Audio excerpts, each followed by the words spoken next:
For someone who had a failed marriage at 17, I'm always so much in love with how Miriam Makeba changed her story, an unprivileged person, to be among the top musicians of the world, and being the first African winning a Grammy Award, being on top 100 music of the US just coming from South Africa in a racism time. Here is the hidden secrets of Miriam Makeba, which you could apply also to your life and be successful.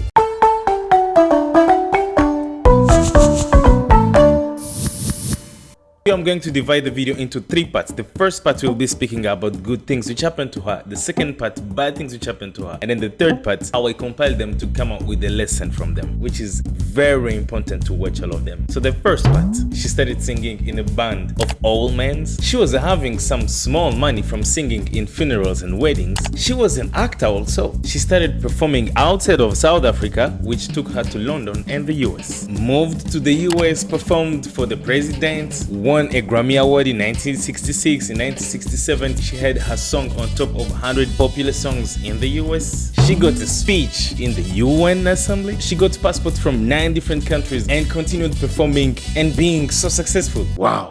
What a very good life. Not before I tell you of the wrong things which happened to her also. Here we go. 18 days after being born, her mom went to jail for 6 months, which means she passed her first 6 months of life in jail. Father died when she was 6, had to live an abusive marriage at 17, found with cancer, married again in England, divorced after a few months. After being famous and moving to the US, she couldn't make enough money that she had to work as a babysitter after being popular, imagine. Her mom got killed in a massacre which she couldn't even attend the funeral because her passports got cancelled by her own country. She got signed in RCA Victor, which unfortunately the album was not successful. Her songs were banned in South Africa. Married again, but just for 5 years. Her nationality got removed, so she remained stateless person. In 1968, again a new marriage, but this marriage brought more problems into her, but most of her white supporters, especially in the US, left her and most performances got cancelled. She went under control of the CIA 24/7.